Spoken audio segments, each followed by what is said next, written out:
What if I told you the story of convicts crossing the Blue Mountains is a complete fabrication? Would you believe me? Or would you cling to the classroom lies, the museum plaques, the history books written by men who wanted to erase the truth of who you are? Let's dive deep, because this isn't just a 5-minute rant.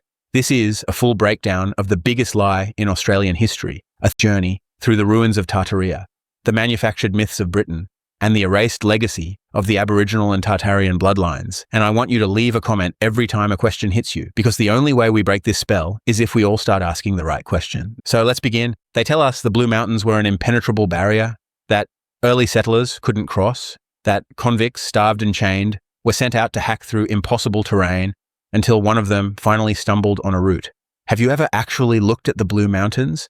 Do you honestly believe no one could find a way through? Do you believe Aboriginal people just sat on one side of the range, never moving? Or is it more likely that the whole story is a performance, a staged myth to make the British look like pioneers? Here's the reality. There were no convicts.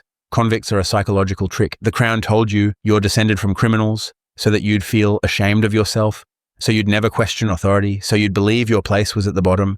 Do you really think they shipped thousands of violent criminals halfway around the world in wooden ships just to punish them? Or is it more likely they were filling the continent with clones, immigrants, and survivors of the last reset? Comment right now. Do you believe your ancestors were convicts, or do you see through the scam the supposed discoverers of the Blue Mountains? In 1813, the textbooks say, they carved a path, slashing their way through dense wilderness. Stop, think about this. How could 3 men with primitive gear discover a perfect passage in just weeks? Doesn't it sound like they already knew the way? And if they already knew the way, who told them? Or were they Tartarian descendants themselves, following the memory of their ancestors? Let me tell you something they don't. The Blue Mountains already had roads, ancient Tartarian cut-throughs carved into the rock, stone pathways leading from one valley to the next, bridges spanning gorges, overgrown, yes, but still there. Do you think a few decades of tree growth would erase stone roads that had stood for centuries?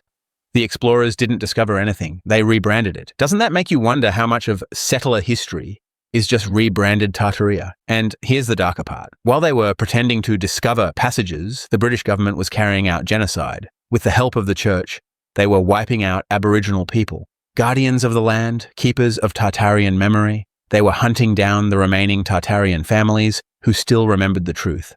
Why? Because if those people had spoken, the whole colonial project would have crumbled.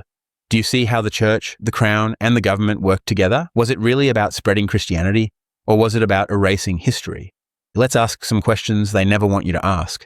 Why do convict-built buildings in Sydney and Hobart look like advanced old-world architecture?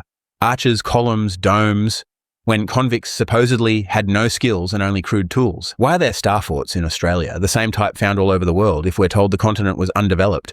Why are there cut stones and ancient alignments in the Blue Mountains that clearly predate 1813? When you start asking, the story collapses. And when the story collapses, you start to realize who you really are.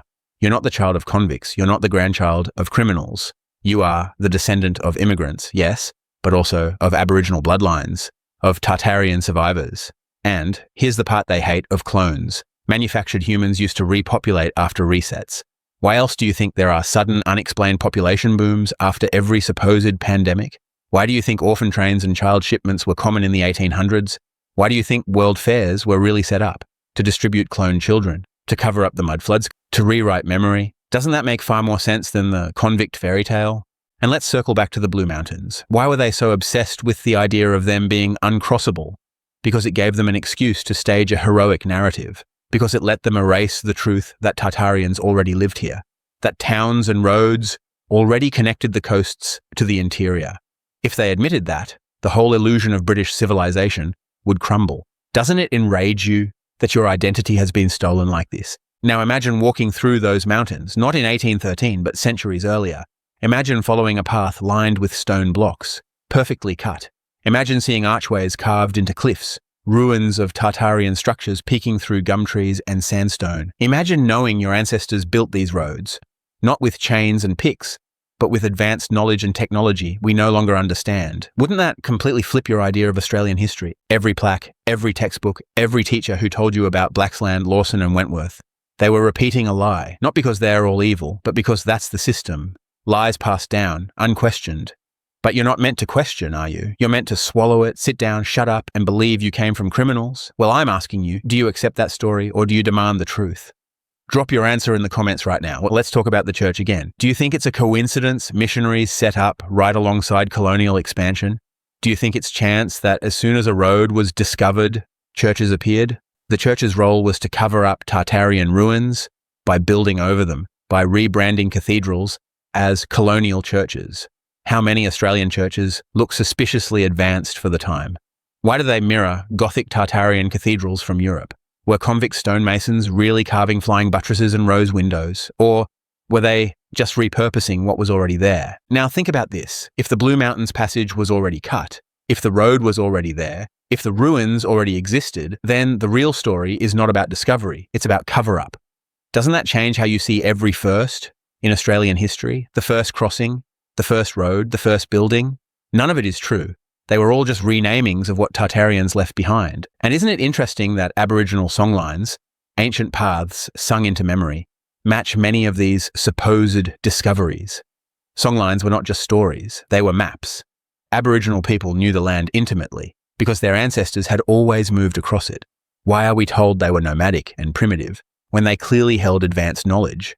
Could it be because acknowledging their sophistication would expose the Tartarian? The Blue Mountains were never a barrier. The convict story is a fabrication. The truth is, Tartarian descendants always knew the way, and the British turned that memory into propaganda. The British Crown lied, the Australian government lied, the church lied, and they lied so that you would never realise your true inheritance. So here's my challenge to you. What do you believe now? Are you still clinging to the convict fairy tale? Or are you ready to accept that Australia's past is older, richer, and more advanced than you've ever been told? Comment below. Tell me if you see through the lie. Tell me if you're ready to reclaim the truth. And if you've made it this far, smash that like button, share this video with everyone you know, and subscribe for more hard-hitting truths about the erased history of Tartaria, the resets and the ruins hidden in plain sight all around us. Because history isn't written by the victors, it's rewritten by liars. And the only way we get it back is if we demand it. So, do you see it now? The convicts never crossed the Blue Mountains. The passage was always there. The ruins were always there. And the truth has always been buried beneath the lies. Are you ready to face it?